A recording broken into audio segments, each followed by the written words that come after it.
नमस्कार, मैं हूं अनिका आर्यन, हाजिर हूं एक बेहद अहम मुद्दे के साथ।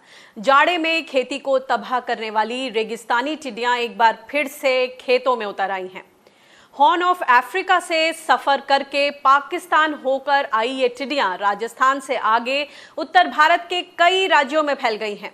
जून के आखिरी हफ्ते और जुलाई तक इनके कई बड़े हमले होने का अंदेशा है। संयुक्त राष्ट्र के खाद्य और कृषि संगठन यानी FAO ने टिड्डियों के हमले को खाद्य सुरक्षा के लिए चुनौतीपूर्ण बताया है। लेकिन टिड्डी नियंत्रण में न केवल पैसों की बल्कि कर्मचारियों की कमी जैसी समस्याएं हैं।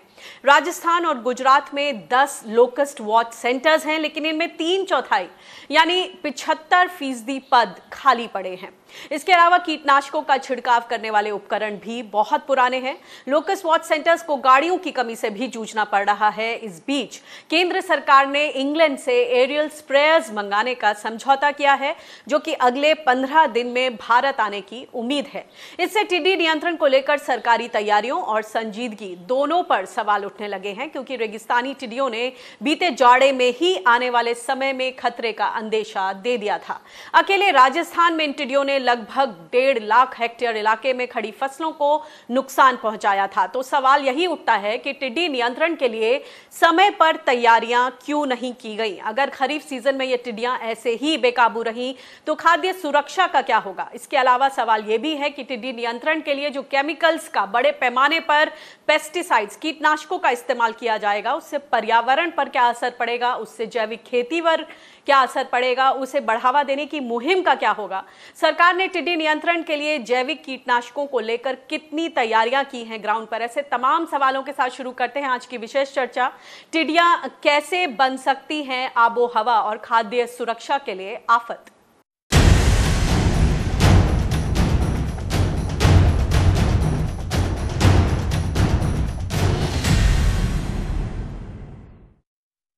और इस चर्चा में हमारे साथ बातचीत करने के लिए हैं wildlife biologist entomologist Sumit Dukiya ji, और हमारे साथ पंजाब के फाजिल्का से एक ऑर्गेनिक खेती करने वाले किसान अनिल जयानी जी जुड़ गए हैं। जी, आप दोनों का बहुत बहुत स्वागत है। और साथ ही हमारे साथ एक और गेस्ट जुड़ेंगे जो कि ecology, rural development and sustainability के संयोजक हैं, पार्थ जगानी जी। सबसे पहले मैं शुरुआत सुमित जी आपके पास आना चाहूंगी। ये 16 राज्यों में अलर्ट जारी है, 5 राज्यों के भी 100 जिलों से ज्यादा टिड्डियां पहुंच चुकी हैं। इतना बुरा हाल है ग्राउंड पर। आपको क्या लगता है सबसे पहले कि कहीं ना कहीं लापरवाही हुई और कोरोना की वजह से ये लापरवाही और डबल हो गई? देखिए, मैं अनिका जी नमस्कार। पहले तो ये समस्या कोई आज आने वाली एकदम हमारे सामने विकराल रूप एक दिन में इसने नहीं लिया है, और हर समस्या आने से पहले अपने कुछ सूचक और सूचकांक देती है कि मैं मतलब जैसे टिड्डी का FAO ने बहुत पहले हमें मैप दे दिया था। नासा की तरफ से इंडिया को एडवाइजरी जारी हो गई थी। इवन जैसलमेर के किसानों तक भी इसके हमारे जो साथी ऑर्गेनाइजेशन है उनकी तरफ से भी बहुत बड़े स्तर पे किसानों के साथ शेयर भी किया गया था।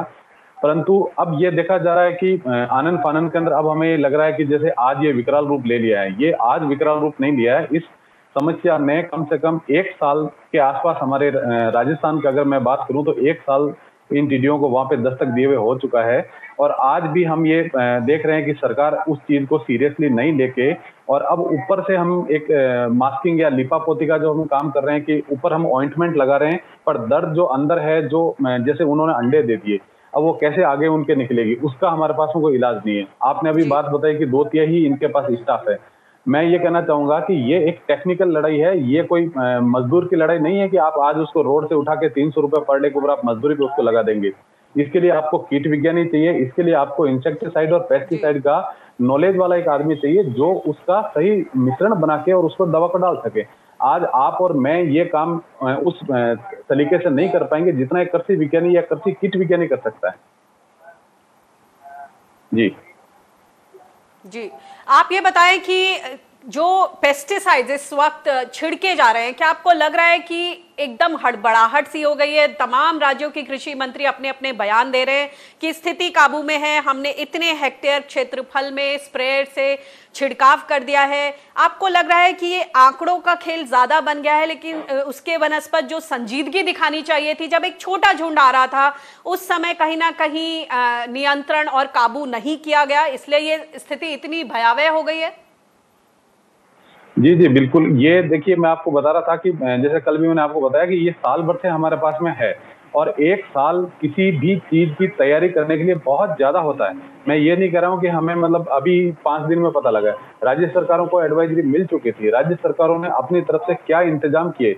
मैं लास्ट ईयर के आपको बताऊं तो आज भी जो गत वर्ष जो किसानों ने अपने संगठन बना के जो दवा का छिड़काव किया था, ट्रैक्टर उन्होंने जो यूज किए थे, उनका पैसा अभी तक उन किसानों को खर्चे का भी नहीं मिला है। मुआवजा का बात मत करिए आप, खर्चा जो उन्होंने अपनी गाड़ियां यूज करके और एक मास स्केल में, जिसको हम लोग सरल भाषा में कार सेवा कहते हैं, कि सब लोग अपने अपने घरों से बाहर आए, सारे किसान आए, उन्होंने बोला हम सरकार का साथ देते हैं। और उस कंडीशन के अंदर जो उन्होंने खर्चा किया था, उस समय ये बोला गया था कि भाई आप आइए, आपके ट्रैक्टर का डीजल का और ट्रैक्टर का जो मिनिमम जो प्राइस होगा वो हम आपको देंगे, और आप हमारे साथ इस काम में जुड़िए, क्योंकि ये आपकी और हमारी एक साझा समस्या है। आज ये स्थिति आ गई है कि उस समय का भी उनको पैसा नहीं मिला है, और सरकार ने सोचा कि उसके बाद ये टिड्डी का दल खत्म हो जाएगा। ये टिड्डी का दल आज से नहीं, ये कई सालों से, इसकी तो दशकों से, और मतलब आप ये समझ लीजिए कि राजस्थान का इतिहास अगर देखें तो दशकों से, और मतलब आप ये सदियों से ये वहां पे आती रही है। टिड्डियां जो है इनको चेस करना एक बहुत बड़ी चुनौती है। इस बार ये बोला जा रहा है कि ये जो टिड्डियां हैं, इनकी प्रवृत्ति पिछले बार के टिड्डियों से कुछ अलग है। ये इमैच्योर हैं, पिंक कलर है इनका, और उसी वजह से बहुत फुर्तीली हैं। क्या चुनौती है इनके इस नेचर को समझते हुए? अभी पिछले ये देख लीजिए कि करीब 2 महीने से मध्य पूर्वी एशिया और राजस्थान या जो पाकिस्तान वाला जो क्षेत्र है, उसके अंदर इंटरमिटेंट रेन हो रही है। मतलब हर 15-20 दिन के बाद में हल्की फुल्की बारिश हो रही है। तो ये सब एनवायरमेंट उनको एक बड़ा सुटेबल और बड़ा कंड्यूसिव एनवायरमेंट मिल रहा है, जहाँ पे वो प्रजनन कर रही है और आगे की तरफ बढ़ रही है। अभी जो हम लोग टिड्डी दल देख रहे हैं, उसमें अधिकतर पिंक कलर के हैं, जो गुलाबी कलर के हैं वो एडल्ट नहीं हुए हैं।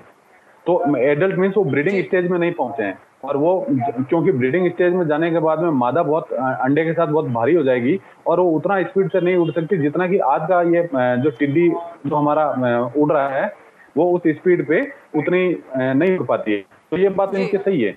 दूसरा, मैं आपको यहाँ पे बोलना चाहूंगा कि जब हमारे ऊपर से आती है तो भगवान की तरफ चारों तरफ से समस्याएं आती है, और उस समस्या के अंदर आज के टाइम में हम देखें तो बहुत ज्यादा आंधियां आ रही है, और बहुत ज्यादा हवा का वेग है, हवा की जो गति है बहुत तेज है। तो टिड्डी अपने खुद की उड़ान बढ़ती है, पर उसकी उड़ान का मैक्सिमम जो कंट्रीब्यूशन होता है वो हवा की गति होती है। तो जो अभी करंट में 30-40 किलोमीटर पर आवर की स्पीड पे जो मध्य भारत में और अपना पश्चिमी राजस्थान की जो हवाएं चल रही है, इसकी वजह से ये एक स्थान से दूसरे स्थान पे बहुत फास्ट पहुंच रही है, त्वरित गति से जा रही है। तो जैसे आज आपको टिड्डी अगर 50 किलोमीटर पीछे दिखी है, तो घंटे 1.5 घंटे के अंदर वो 50 किलोमीटर उनको कवर करने में कोई टाइम नहीं लगता है। आधिकारिक तौर पर ग्राउंड पर किस तरह की तैयारियां चल रही हैं टिड्डियों को काबू में करने के लिए, नियंत्रण में करने के लिए? इस पर बातचीत करने के लिए हमारे साथ केएल गुर्जर जी हैं, जो कि डेप्यूटी डायरेक्टर लोकस्ट डिवीजन के plant protection, quarantine and storage, Faridabad से। गुर्जर जी, ये बताइए कि देश भर में एकदम आतंक का सा माहौल हो गया है टिड्डियों को लेकर। कुछ 16 राज्यों में अलर्ट है, 5 राज्यों के 100 से ज्यादा जिलों में टिड्डियों का आतंक। क्या कहेंगे, ग्राउंड पर क्या तैयारी है? किसानों को आश्वासन चाहिए कि सरकार क्या कर रही है? जी नमस्कार। अभी क्या है कि इतना आतंकित की होने की जरूरत नहीं है।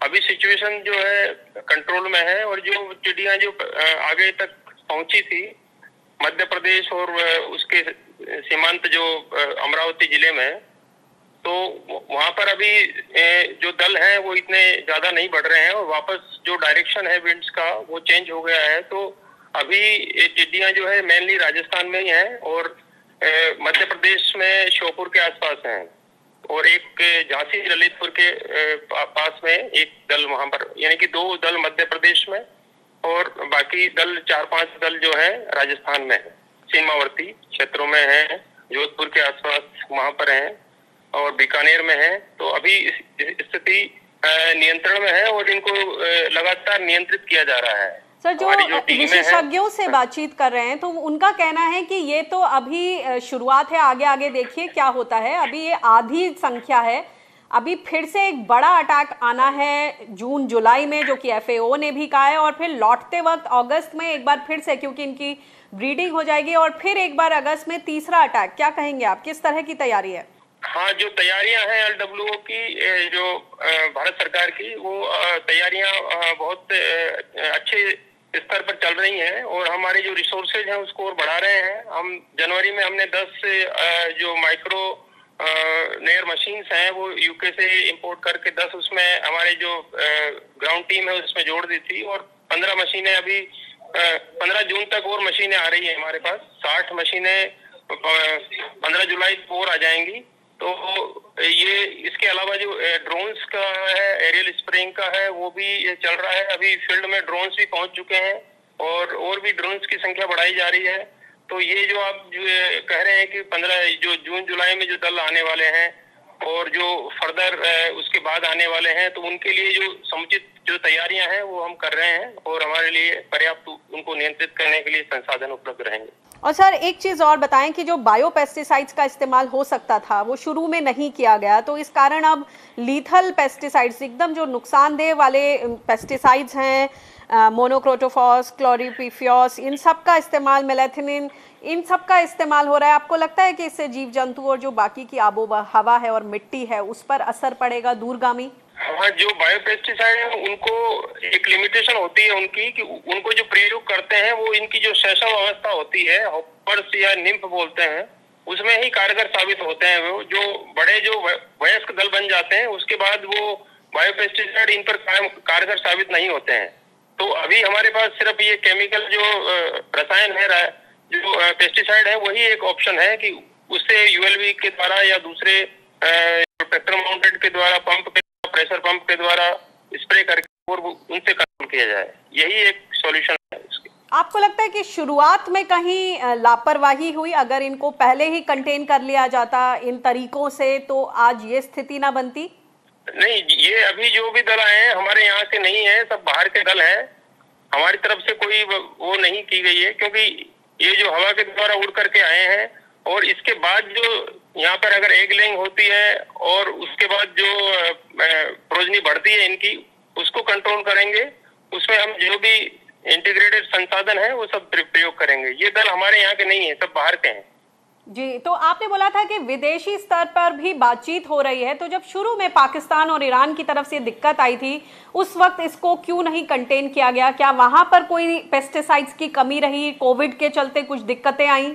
हाँ, क्योंकि हम 19 मार्च से लगातार जो वर्चुअल मीटिंग होती है स्वैक की, जो 4 देश हैं, भारत, पाकिस्तान, ईरान और अफगानिस्तान, इनके साथ हर सप्ताह जो है वर्चुअल मीटिंग हो रही है FAO की प्रेजेंस में, और लगातार जो सूचनाएं हैं उनका आदान प्रदान चल रहा है। और ये बताते रहते हैं कि हमारे यहाँ पर इतने संसाधन हमने लगाए हुए हैं, इतने नियंत्रण कर रहे हैं, लेकिन उसके बावजूद भी ये दल आए हैं। इसका मतलब ये है कि जो दल वहाँ पर जो बने हैं उनको समुचित ढंग से नियंत्रित नहीं किया गया है और इसी वजह से उड़ के आए हैं। जी, बहुत बहुत शुक्रिया ये जानकारी के लिए। सोम्य जी, आपके पास आना चाहूंगी कि हम बात कर रहे थे पेस्टिसाइड्स के इस्तेमाल की। अब फूड एंड एग्रीकल्चर ऑर्गेनाइजेशन ने ऐसे कुछ 10-11 इंसेक्टिसाइड्स को अलग अलग श्रेणियों में बांटा है, जिसमें सबसे लीथल श्रेणी में न्यूरोटॉक्सिन्स हैं, वो केमिकल्स। आपको लगता है कि हम इस स्थिति में उनका इस्तेमाल कर रहे होंगे, और जो इससे खतरे हैं उसके बारे में लोग, किसान खासतौर से जो स्टेक होल्डर्स हैं, वो वाकिफ नहीं है उतना?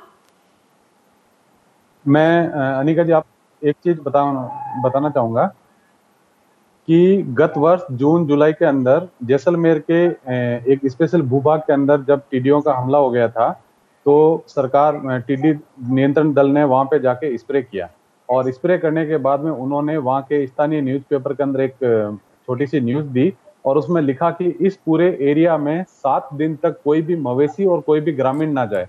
तो अब आप ये सोच सकते हैं कि हम क्या केमिकल स्प्रे कर रहे हैं, और उसकी लीथल डोज जो है उसका घातक असर वो इतना बता रहे हैं कि 7 दिन तक उस क्षेत्र में न तो कोई मवेशी लेके जाएगा और न कोई स्थानीय ग्रामीण जाएगा।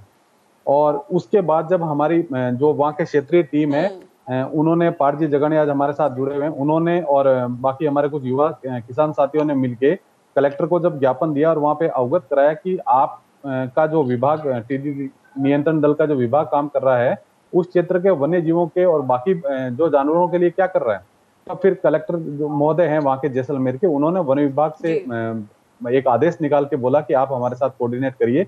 तो मैं ये कहना चाह रहा हूँ कि एक विभाग दूसरे विभाग के साथ में कोऑर्डिनेशन में काम ही नहीं कर रहा है, जबकि पहले आपको सब सारे विभाग को लाइन अप होना है। ये एक रेवेन्यू का डिपार्टमेंट है, इसमें एक रेवेन्यू डिपार्टमेंट आता है, इसमें खेती डिपार्टमेंट आता है, इसमें live stock animal husbandry department आता है, इसमें वाइल्ड लाइफ आता है, इसके बाद में इसके अंदर ग्रामीण और बाकी लोग आते हैं।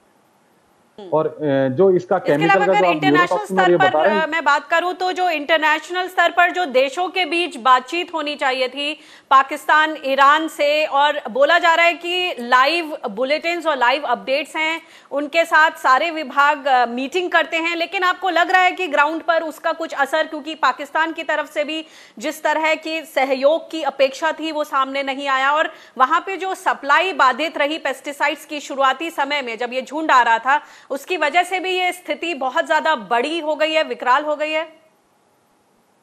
ये इस तरह की जब समस्या आती है जिनको हम लोग वैश्विक स्तर के ऊपर जब हम इसका एनालिसिस करते हैं तो हम ये देखते हैं कि एक देश दूसरे देश से कुछ ना कुछ इंफॉर्मेशन छुपाने की कोशिश करता है। और वो छुपाने की कोशिश क्यों करता है? क्योंकि अंतर्राष्ट्रीय स्तर पर उसको ये लगता है कि मेरी जो प्रतिष्ठा है वो एक गलत रूप से प्रस्तुत की जाएगी, इसलिए वो बहुत दिनों तक उसको अपने ही एरिया के अंदर कवर करने की कोशिश करता है। और यहाँ पे भी यही हो रहा है। पिछले हम लोग करीब 94, 95 का जो 93, 94 का जो टिड्डी दल आया था, उसमें भी यही समस्या देखने को आई थी कि मिडिल ईस्ट के जो कंट्रीज हैं, पाकिस्तान स्पेशली, वो हमारे साथ में बहुत सारी इंफॉर्मेशन समय रहते साझा नहीं करते। जब उनसे ये समस्या कंट्रोल में नहीं आती और उनको लगता है कि अब तो हमारे यहाँ से कुछ हो ही नहीं सकता, तब वो लास्ट मोमेंट पे आपको बताते हैं। हाँ जी जी, कुछ ऐसे हमने कोविड के केस में भी देखा, जैसे जो स्थिति थी चाइना में वो काफी समय तक छुपी रही और बाद में जब बिल्कुल बेकाबू हो गई तो फिर देश को इसके बारे में पता चला। हमारे साथ पार्थ जगानी जी जुड़ गए हैं जो कि ERDS से जुड़े हुए हैं। पार्थ जी, ये बताएं कि अब जब हमने ये सारी बातें डिस्कस की हैं, जो खास तौर से ऑर्गेनिक खेती कर रहे हैं किसान आपके साथ जो जुड़े हुए हैं, उनकी क्या स्थिति है? कितनी मुश्किल से आप लोगों ने उनको कन्विंस किया होगा कि अभी जो उनको घाटा सह रहे हैं कोई बात नहीं, आगे चल के कॉम्पनसेट हो जाएगा जब ऑर्गेनिक खेती करेंगे, और उसके फायदे, एक्सपोर्ट ऑर्डर्स, इन सब पे किस तरह से पानी फिरेगा अब जब इतनी भारी मात्रा में पेस्टिसाइड्स का छिड़काव हुआ है? जो फार्मर्स हैं यहाँ पे, तो उन लोगों ने, जैसे पिछले साल भी उनकी जो है खरीफ की जो फसल थी और रबी की फसल, दोनों फसल उनकी टिड्डी के कारण खराब हुई। तो कई जो फार्मर्स हैं, जो किसान हैं, जो जैविक खेती कर रहे हैं, पिछले 3 से 4 सालों से जो करते आ रहे हैं, उन्होंने काफ़ी उसके ऊपर, जैविक के ऊपर सर्टिफिकेशन, अगर आपको मालूम हो कि आपको जब आप ऑर्गेनिक फार्मिंग करते हैं तो आपको खूब सारे उसमें सर्टिफिकेट्स लेने पड़ते हैं, जो कि अलग अलग संस्थाओं के और अंतर्राष्ट्रीय संस्थाओं के माध्यम से होते हैं, और वो काफ़ी खर्चीले, किसान जो है, एक सामान्य किसान उन सब का खर्चा नहीं उठा पाता है। लेकिन पिछले जो 1 वर्ष से हमने यहाँ पे देखा कि किसानों का काफी नुकसान हुआ है, खाली एक इस टिड्डी के चक्कर में, क्योंकि टिड्डी के लिए जो स्प्रे हम लेते हैं, इंसेक्टिसाइड्स लेते हैं, वो अधिकतर जो है जैविक खेती में बंद करे हुए हैं। हालांकि गवर्नमेंट उनको कंपनसेट कर रही है किसानों को कि भाई आप इसके ऊपर ये दवाइयाँ छिड़कें, जहरीले जो रसायन है आप वो छिड़कें, हम उसका खर्चा भी देंगे, जैसा राजस्थान के अंदर रबी के अंदर उन्होंने बोला था। लेकिन वो कंपनसेशन ऑर्गेनिक के अंदर नहीं दे सकते, क्योंकि अब जो 4 साल की मेहनत है, 3 साल की मेहनत है किसान की, उसको रसायन मुक्त रखने की, वो पूरी तरह से वो खत्म हो चुका है। तो अब उसको वापस से नए सिरे से अगले 3 या 4 साल तक वो उसको वापस से सही करना पड़ेगा खेत को, और जब जाकर वो वापस से ऑर्गेनिक का सर्टिफिकेट ले पाएगा। यानी कहीं ना कहीं किसान कुछ 4 से 5 साल पीछे चले गए हैं जहां तक ऑर्गेनिक खेती का सवाल है। जी, और सबसे और दूसरी चीज इसमें एक और ये भी है कि जो चाहेंगे, हाँ पार्थ जी बताइए। जी पार्थ, आप अपनी बात रखें, पूरी करें। तो मैं ये बता रहा कि जैसे कि जब जैविक करते तो उसमें खाली हम खेत की फसल के ऊपर ही नहीं ध्यान रखते, उसके आसपास का जो पर्यावरण है, जो उसके आसपास के खेत के मेड़ है और उसके आसपास का जो पर्यावरण रहता है, तो इसके जहरीले के कारण वो भी काफी नुकसान हुआ। कि जैसे खाली टिड्डी नहीं, हमने देखे कि कई तितलियां हैं, मधुमक्खियां हैं, वो भी इन स्प्रे से मर गई, क्योंकि उन्हें तो हम नहीं रोक सकते।